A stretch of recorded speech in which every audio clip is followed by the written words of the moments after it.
un arrêt pour parler des mairies, mais surtout pour parler des maires. Et nous avons pour prétexte cette élection législative et municipale qui se prépare au Cameroun. Elle aura lieu dans les tout prochains mois ou dans les toutes prochaines semaines, selon la convenance du chef de l'État. Quel est le rôle d'un maire en République du Cameroun? Avez-vous l'impression que le travail que les maires l'abattent au quotidien répond tout simplement aux aspirations des Camerounais? À quoi sert un maire? La question, je vous la pose. Alain Douk. Bien, le maire, c'est le responsable de l'exécutif communal. Donc on peut dire que c'est le patron de sa circonscription. Il assure la mise en œuvre des décisions du conseil municipal. Il gère le budget. Il assure moi-même, on peut dire quoi, des charges de police municipale, puisque c'est lui qui répond de tout. Le maire veille aussi, dans une certaine mesure, au bon ordre, à la salubrité dans sa circonscription. Parce qu'on peut faire un parallèle ici avec l'actualité autour des ordures, pour dire que c'est une de leurs prérogatives, entre autres. Le maire de même, au niveau des cérémoniales, on peut dire que le maire c'est un agent de l'État en ce qu'il assure un certain nombre d'actes officiels et de célébrations. La célébration des mariages, etc., qu'il officie. L'établissement des actes... Des actes de naissance. Donc c'est un peu ça, on peut dire que c'est le gouvernant de sa circonscription, dans la proximité. Alors, lorsque vous regardez donc ces prérogatives, ces missions originelles de M. le maire en République du Cameroun, avez-vous l'impression que ces missions sont normalement accomplies? Dans le contexte camerounais, on ne peut pas le dire. On peut pas, en tout cas, le regard qu'on pourrait poser dessus est mitigé.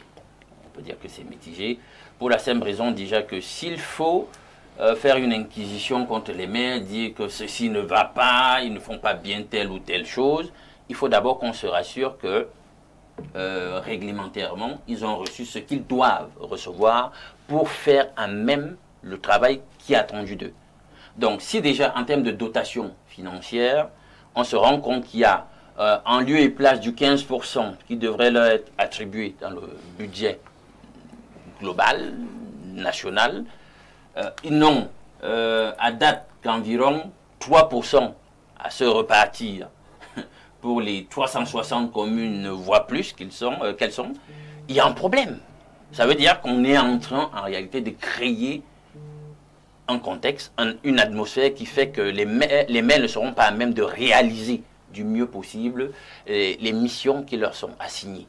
Donc il faut d'abord regarder à cela. Bien, maintenant, on ne va pas aussi ignorer qu'il y a quand même ceux qui, en dépit des difficultés, essayent malgré tout de mettre une ingénierie d'action sur pied pour pallier à ces insuffisances, pendant que d'autres, donc, ne font même pas le travail, c'est-à-dire qu'ils utilisent même le peu qu'il y a à leur fin, pour s'enrichir, parce qu'il y a aussi, c'est-à-dire que ce qui se passe au plus haut niveau de la gouvernance, vous pouvez le retrouver même au niveau donc, du comportement de certains maires, ils se servent et ne s'engagent pas de façon vraiment efficace à être dans la gouvernance de proximité et à être à l'écoute et résoudre les problèmes de leurs administrés. Donc, ils profitent de la position de pouvoir et d'autorité qui est la leur pour aussi s'enrichir, élargir leur réseau d'influence, verser dans la corruption, s'enrichir illicitement, etc. Merci Alain Douk.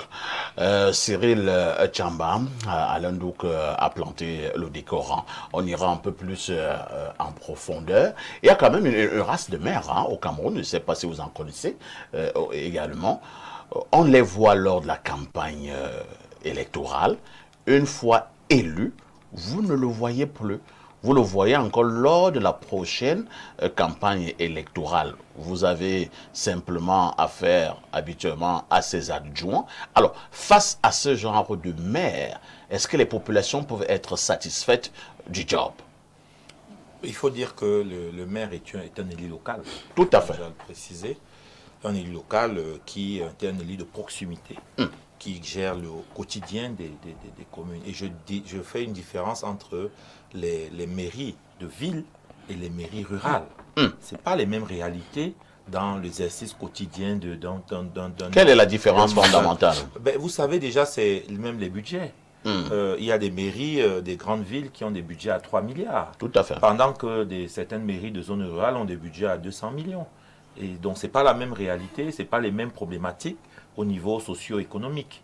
Donc, les maires fonctionnent de cette manière. Maintenant, pour revenir sur votre question sur le cas d'absentéisme de certains maires, je crois que la loi a été quand même a été modifiée et exige aujourd'hui que le maire réside dans la commune où il est élu. Tout à fait. Ce qui fait que les cas d'absentéisme sont quand même moins récurrents que par le passé. Vous croyez? Oui, je pense quand même, parce qu'on les voit travailler. Vous savez, ce sont des jongleurs. Hein? J'ai beaucoup de respect pour les élus locaux parce que c'est différemment de l'élu national. L'élu local est l'élu de proximité qui reçoit toutes les difficultés des populations et qui vit avec les populations au quotidien, qui les partage. Contrairement à ce que les gens pensent, même un maire d'agglomération est un maire avec beaucoup de soucis. Vous avez des soucis sur l'état civil. Il faut organiser cela, il faut permettre que les familles aient accès aux services publics minimum. Il y a les problèmes des mariages, il y a les problèmes même, on parlait de la jeunesse. La mairie a aussi ses responsabilités sur l'action sociale. Le civisme. Le civisme et tout ça. Donc, c'est un boulot extrêmement difficile. Et je crois que simplement que chez nous, peut-être ce qui pose problème, Alain Douk l'a dit, c'est que l'État ne joue pas véritablement le jeu de la décentralisation qu'il a plutôt promu dans la Constitution. Parce qu'effectivement, les répartitions, 15% qui étaient attendues, n'arrivent pas au niveau des municipalités, du moins dans de bonnes conditions, ce qui fait que ça empêche aux maires de proposer des projets de développement local. C'est difficile de les faire. Et chaque maire, pour obtenir la part de côte, est souvent obligé de jouer de toutes son relationnel personnel pour pouvoir y accéder. Moi, je me souviens, j'ai discuté avec quelques maires, je connais les maires de Yaoundé, j'ai discuté avec quelques-uns qui disaient, mais si tu ne connais pas telle personne ou telle autre personne, tu n'as pas droit, tu n'as pas accès à tes budgets facilement. Les problèmes de salubrité rentrent aussi dans les compétences des mairies. Donc je crois que globalement, c'est des gens à saluer, à donner, à encourager dans le travail qui est le leur. Parce que contrairement à ce que les gens peuvent penser, les maires ne gagnent pas beaucoup. Dans beaucoup de communes rurales, il y a des gens qui se sont lancés dans cette aventure et qui à la fin ont déchanté parce que finalement on n'est pas aussi riche qu'on croit quand on est maire. Je ne sais pas, peut-être parce que vous voulez devenir le prochain maire dans votre localité. Vous êtes là fervent avocat ce matin, c'est votre droit. Non, je suis Mais pas... vous avez parlé des maires de Yaoundé. Ils m'intéressent particulièrement aussi. Oui, hein. oui. Vous pensez qu'en ce moment, au moment où leur mandat est arrivé à son terme, les populations de Yaoundé peuvent être heureuses de leur travail? Je pense que, vous savez, les villes, les agglomérations ont des problèmes dus à l'architecture même de la gestion de la ville. Quand on parle des maires de Yaoundé, on parle des maires d'arrondissement, mais Yaoundé aussi a un maire. Non, nous parlons d'abord des maires d'arrondissement. Voilà. Nous allons étape par étape. Étape par étape.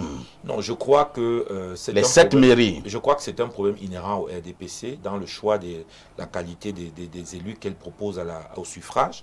Et je me dis que avec l'ouverture politique que nous avons eue, on risque de voir venir sur la scène de nouveaux types d'élus qui seront peut-être plus au fait et plus à même de représenter les intérêts des populations. Donc ceux qui étaient là, pas une bonne moyenne. Hein? Je ne leur donne pas une bonne moyenne parce que je crois qu'ils sont consubstantiellement voués à l'échec parce que leur mode d'arrivée aux responsabilités ne leur donne pas les coups des franches. Et ils sont les leur mode d'arrivée avait eu un souci. Je crois que le RDPC pendant très longtemps a promu ces espèces de parrainage ou bien de cooptation par le haut, et ce qui a souvent posé problème avec la compréhension de la base. Mais aujourd'hui, je crois que les populations sont assez éveillées et nous pensons que la classe dirigeante des élus locaux qui va subvenir lorsque les élections seront appelées ressemblera un peu plus à la réalité de terrain. On l'a vu dans certains conseils régionaux où les populations et les élus ont tenu bon pour que leur choix soit validé. Et ce choix-là est engageant parce qu'un élu qui est choisi par le peuple, par sa circonscription, est un élu qui a des comptes à rendre. Or, ceux qui viennent de l'appareil du haut ont souvent tendance à ne répondre qu'à ceux qui les ont placés là. Donc, je crois que la démocratie locale est en marche et nous sommes justement porteurs de ce type de projet dans la réflexion parce que nous pensons que notre pays a besoin d'un vivier d'élus locaux. Parce que nous rappelons-le, nous avons 360 communes, c'est le quotidien des Camerounais avant tout. On parle souvent des ministres, mais il faut savoir que le maire est le premier interlocuteur, n'est-ce pas, des populations lorsqu'ils sont dans la difficulté. Le maire reste donc le premier interlocuteur des populations lorsqu'elles sont en difficulté. Bernard Owona, vous qui connaissez tous les maires de Yaoundé par cœur et certains autres maires de la République, au jour d'aujourd'hui, êtes-vous satisfait du travail des maires au Cameroun? Globalement, on peut dire que le bilan est mitigé. Le bilan est mitigé pour la plupart des 360 maires de notre pays. Il faut reconnaître qu'il y a des mairies où certains ont mouillé le maillot véritablement, malgré les difficultés inhérentes à la recherche des financements, etc. Au manque de ces ressources financières. Certains maires également ont passé le plus gros de leur temps à s'engraisser dans les caisses, se ravitailler dans les caisses de la commune. Ah bon? Oui, beaucoup de maires. Vous connaissez certains? Ils sont nombreux, je ne peux pas les citer. Il y a des maires qui sont venus, n'avaient même pas de vélo. Aujourd'hui, ils ont 10 à 8 cylindrés. Ah bon? La plupart des maires de Yaoundé se sont offerts des maisons en Europe, par exemple. Vous avez des preuves? Bien sûr, les photos. J'ai les photos. Donc, c'est pour dire que M. Parfa ici n'ait jamais peur quand moi je parle. Je sais de quoi je parle. Et je suis avec ces gens-là tous les jours. Il y a un problème également qu'il faut relever. Alain Doug l'a dit, ça concerne comment vous avez appelé ça, les 15% que l'État doit reverser aux communes. Imaginez-vous que nous avons un budget budget 2026 de 8 000 milliards et poussière, et que vous prenez les 15% de 8 000 milliards, ça fait 1 200 milliards au moins. Ça veut dire que vous pouvez donner à 360 communes 3 milliards par commune. Ça veut dire que si vous donnez 3 milliards par commune, une commune rurale, je ne sais pas d'où, de votre village maternel par exemple, en Mvengue, ben, le maire de Mvengue, s'il a 3 milliards par faire ici, qu'est-ce qu'il ne peut pas faire? Il peut faire beaucoup de choses. Il peut faire beaucoup de choses, latérité les routes, arranger ceci, les ponts et ponceaux et consorts, assister les indigents, parce que des missions que Alain Douga a déroulées là, il manque l'assistance aux nécessités aux indigents, c'est très important dans les communes. Comme disait M. Cyril tout à l'heure, le maire est la première autorité que le villageois ou le citadin rencontre au quotidien quand il a un souci. Donc ces maires-là, s'ils avaient chacun ces 15%, que l'État doit reverser de par la Constitution, ce n'est pas, une faveur. C'est-à-dire que cet argent devrait être véritablement versé aux communes de par la loi. Et donc, malheureusement, entre-temps, quand même également, on a donné aussi à ces maires-là 100 millions, il y a quelques mois, à chacun. Est-ce qu'on a eu une traçabilité de l'utilisation de ces fonds? Oui, l'argent a été débloqué par le chef de l'État pour le ramassage des ordures à Yaoundé pour les 7 communes. Parce que le président s'est rendu compte lui-même qu'habitant Yaoundé, à côté de son palais. On a résolu l'affaire du ramassage d'ordures. Parfait, vous ne pouvez pas résoudre le problème des ordures à Yaoundé avec 100 millions ou 1 milliard. C'est un gros projet, c'est quelque chose qui pèse, ça pèse. Il faut à peu près combien de milliards d'euros? Je ne sais pas, mais il y a beaucoup de milliards qui sont dépensés par mois, par trimestre, par semestre, par an, pour que nous ayons une ville propre. Parce que si vous voyez bien, Isaac a sa part des milliards, Isaac a part du carburant et de la Camille Toyota pour les pièces de rechange de ces camions. Il y a la communauté urbaine, la super mairie, donc si vous voulez, qui verse une quantité de milliards. Il y a le gouvernement à partir du... Et il y a même certaines mairies, même si on ne peut pas résoudre tous les problèmes avec 100 millions, on n'a même pas eu l'impression que quelque chose a même bougé. Il y a certaines mairies qui travaillent. Si vous voyez le plan d'urgence qui est appliqué ces derniers temps, vous voyez des jeunes gens dans toute la ville de Yaoundé. arborant des tenues, commune de Yaoundé-ci, commune de Yaoundé-Temps. Donc c'est cet argent-là qui a permis que les différentes mairies recrutent. Je pense comme à Yaoundé 6, le maire Yokio en a recruté 500 jeunes qui doivent travailler pendant 6 mois et qui ont chacun 50 000 francs par mois. Ils se déploient dans les 24 quartiers de l'arrondissement de Yaoundé 6. Je prends un cas spécifique, hein, pour donner avec des précisions. Faut dire qu'ils travaillent bien. Non, moi je ne juge pas les gens. Hein.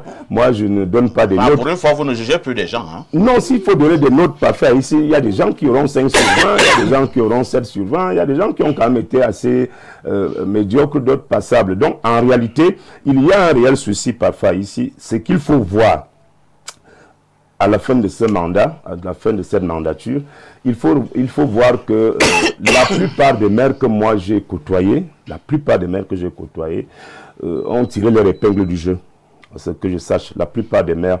Je veux dire que la mairie nourrit plus l'exécutif communal, surtout le maire élu, le patron de l'exécutif communal, que les populations qui attendent. On va parler de tirer leur épingle du jeu. Oui, tous les maires ont su tirer leur épingle du jeu, parce que quand vous voyez la plupart des maires que nous on rencontre, c'est des gens qui ont changé leur vie systématiquement, qui sont devenus des grands, qui sont devenus des gens bien heureux. On dira donc que le poste de maire est un poste juteux. C'est un poste juteux, quelle que soit la mairie, qu'elle soit rurale, parce que même dans les mairies rurales, les gens s'engraissent avec les centimes additionnels. Merci. Hein. Madame Abega, à quoi sert un maire au Cameroun? Alain Douk nous l'a dit tout à l'heure. Il peut célébrer les mariages, établir les actes de naissance. Il doit s'occuper de comment on appelle ça, l'hygiène et la salubrité au niveau de sa circonscription électorale. Il doit appliquer les résolutions du conseil municipal pour ne prendre que ses missions. Mais au quotidien, dans certaines localités, les populations ont l'impression que le maire n'existe même pas. Bien, je vais d'abord revenir sur ce que M. Tchamba a dit. Il a dit quelque chose par rapport à ce que certains maires peinent à rentrer dans leurs droits. Tout à fait. Pour le reversement, je crois, de... Les fameux 15%. Bon, je ne sais pas si c'est 15%. Oui, c'est 15%. Ça doit leur revenir. Si nous sommes dans un pays où ce qu'on doit reverser dans une commune pour son fonctionnement doit d'abord se négocier, ça plombe le fonctionnement. C'est un problème sérieux, ça plombe le fonctionnement. Parce que si un maire vous dit, si tu n'as pas d'affinité avec tel, tu auras des problèmes pour recevoir ton budget, ce qui n'est pas normal. Ce sont des choses qui ne devraient pas se négocier. Qu'on ait des personnes dans des administrations qui plombent le fonctionnement pour leur, pour leurs besoins personnels, pour leurs satisfactions personnelles. Maintenant, lorsque Bernard Rona parle de 100 millions par commune pour le ramassage des ordures, moi je dirais que ça c'est du saupoudrage. Parce que les jeunes qui ont été recrutés pour les questions d'ordures, on les voit sur les grands axes. Mais que font donc les quartiers? Quelle est la solution qui a été apportée pour qu'à l'intérieur des quartiers, en dehors des grands axes, rien du tout, qu'il y ait un semblant de salubrité? Si je prends l'exemple de mon quartier, il n'y en a pas, puisque on continue à verser les ordures dans les bas-fonds. Là où il y a un peu de broussailles, si quelqu'un a acheté son terrain, il ne l'exploite pas, ça devient un dépotoir d'ordures pour le quartier. Je pense qu'au lieu de faire le matu-vu sur les axes, les grands axes, on devrait voir avec les quartiers, les chefs de quartier, les chefs de bloc, oui, les chefs de bloc, pour assurer véritablement le ramassage des ordures. Pourquoi ne devrait donc pas mettre peut-être dans un bloc de 3-4 immeubles un bac à ordures pour contraindre les gens à verser leurs ordures dans le bac? Et puis quand on prend un grand quartier, un quartier qui a peut-être 2000 habitants, 3000 habitants, et on met un petit bac à ordures qui va se remplir dans 5 minutes. Vous pensez que c'est vraiment ça la solution? Oh, avec 100 millions, est-ce qu'on ne peut pas quand même fabriquer plusieurs bacs à ordures? Pour moi, je pense que le fait d'habiller les jeunes en chasuble pour leur dire Après, on appelle les caméras, oui, on balayer appelle la l'axe télé. central, ou bien on prend deux camionnettes, on dit voilà les camions que nous avons offerts pour balayer 475 000 mètres carrés que le Cameroun a. Je crois qu'on est en train de se moquer des Camerounais. Il faut des actions fortes et des actions concrètes qui sont loin des caméras pour qu'on dise que vous avez fait ceci. Parce qu'on en souffre. Les bas-fonds, en dehors des ordures qu'on on jette dans les bas-fonds, il y a des conséquences. Vous avez parlé tantôt de la santé. Ceux qui utilisent les bas-fonds, parce qu'il y a aussi un problème d'eau, ceux qui utilisent l'eau des bas-fonds pour faire la lessive, pour laver la vaisselle ou alors pour aller même se laver, ils portent des maladies parce que la poubelle est mal gérée. Maintenant, quand on ramasse cette poubelle, vous allez voir les camions. On a parlé d'Isakam tout à l'heure. Lorsque Isakam traverse la ville avec les ordures, c'est pas gai, parce que si vous êtes à côté, ça va voler, ça va tomber sur vous.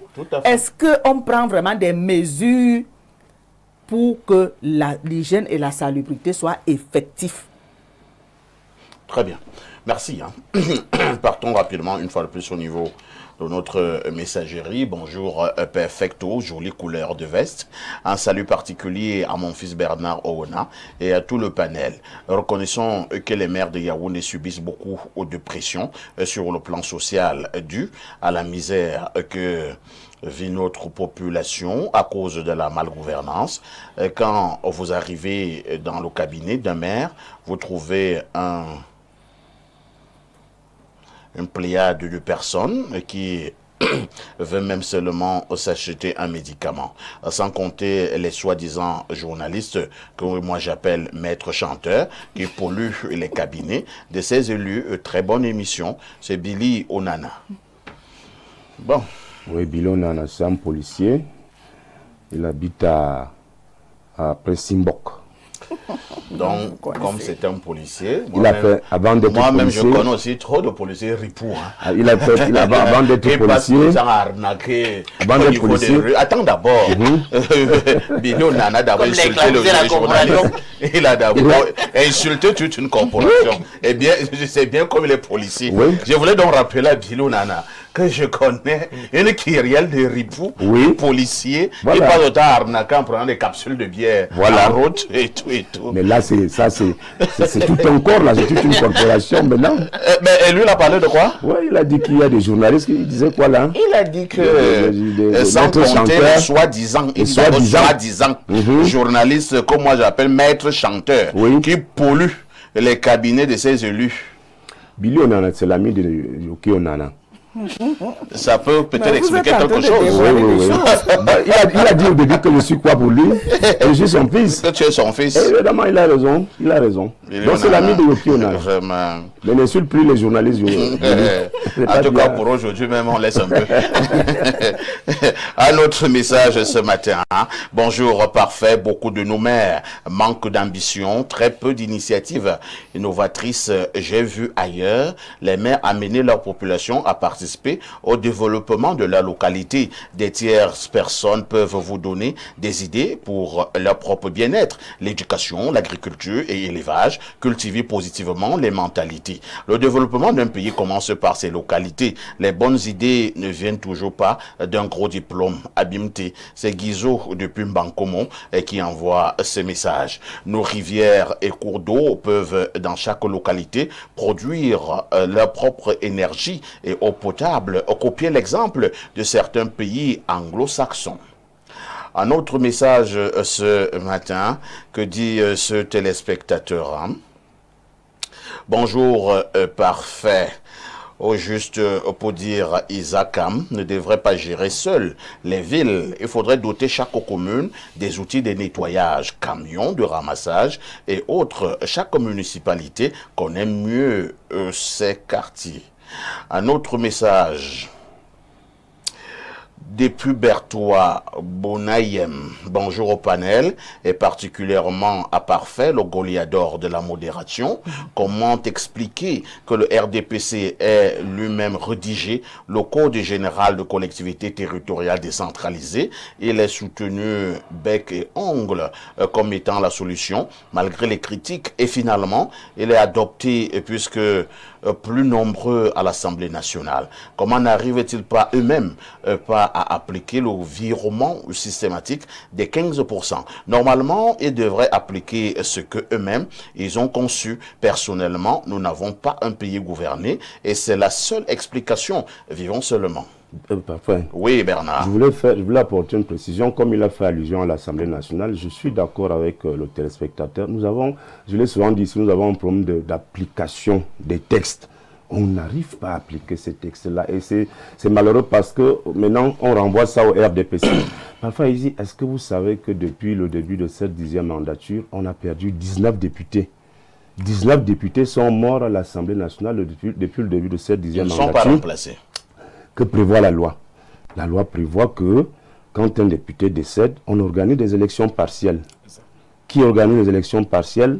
L'organe qui est habilité à organiser les élections, mais personne... Personne. C'est comme si ça ne préoccupe... Peut-être qu'elle est quand même pas au courant que non, les députés sont morts. Ah bon. La dernière en date, c'est Madame Honorable, la doyenne d'âge, Madame Mbede, qui est décédée il y a quelques jours. Et vous voyez parfait, quand vous perdez 19 députés au cours d'une mandature, un député représente une circonscription qui s'appelle le département.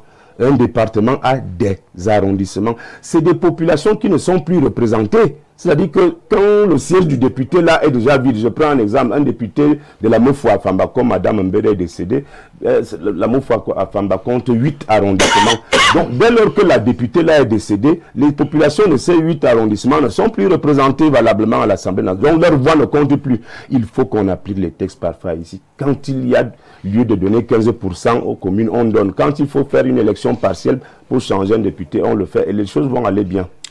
Merci. Je vous amène du côté du 240, c'est la Guinée équatoriale. Bonjour à tout le panel. Pour moi, je dirais qu'un maire sert à diriger une commune. Concrètement, il administre la ville, applique les décisions du conseil municipal, gère les services publics locaux, état civil, voirie, école, propreté, représente l'État localement, mariage, naissance, police administrative, assure l'ordre et la sécurité dans la commune, prépare et exécute le budget communal. Voici de façon synthétique ce qu'est un maire. Mais chez nous, rares sont ceux qui respectent tout ceci. Ils sont parfois difficiles à rencontrer, sont champions pour battre campagne et par la suite aillent siffler les champagnes à l'extérieur, incapables de tenir les promesses de campagne. Sans oublier cela aussi, qui laissent leur mairie pour aller se marier ailleurs. Suivez mon regard. Moi, je ne suis aucun regard. Oui. Moi, je suis 69 L phénoménaux depuis la Guinée équatoriale. Lisons peut-être deux dernières contributions de nos nombreux téléspectateurs. Alors, que dit celui-ci? Bonjour monsieur, concernant le thème de la mairie, je pense que l'on doit éduquer les populations sur le tri d'ordures qui pourra servir d'engrais et ceci réduira le taux d'ordures depuis le Boudi. Depuis au moins 15 ans, je le dis dans mes émissions, rien n'est fait. Rien n'est fait. Bon, peut-être comme j'ai aussi parlé aujourd'hui, on va le faire. Bonjour maestro, s'il te plaît, j'aimerais savoir qui est le DG. Vraiment, il faut être sérieux, serrer la doigt là. Vous pensez que vous pouvez me piéger comme ça? Vous venez régler vos comptes et vous pensez que je vais lire ça. Et je saute. Bonjour à tous, félicitations à madame pour sa réflexion sur les poubelles. Je suis de Yaoundé 4, Chefferie et Koumdoum, avec plusieurs chefs de bloc, mais malgré ma position d'un officier supérieur à la retraite, un terrain non bâti d'un voisin est le dépotoir et c'est moi le gendarme et guide afin que les ordures ménagères ne couvrent la route, que les maires fassent les descentes chez les chefs de bloc, ça va aller pour les ordures. Monsieur Tchamba, avec tout ce que les Camerounais sont en train de décrier, n'avez-vous pas l'impression qu'il y a un véritable souci? Que faire pour que nos mairies répondent efficacement aux aspirations des populations. Avant de me prononcer là-dessus, j'aimerais apporter un petit bémol, c'est-à-dire sur ce qui a été dit. On a cité tout à l'heure l'entreprise Isacam. Il faut dire qu'aujourd'hui, Isacam n'est plus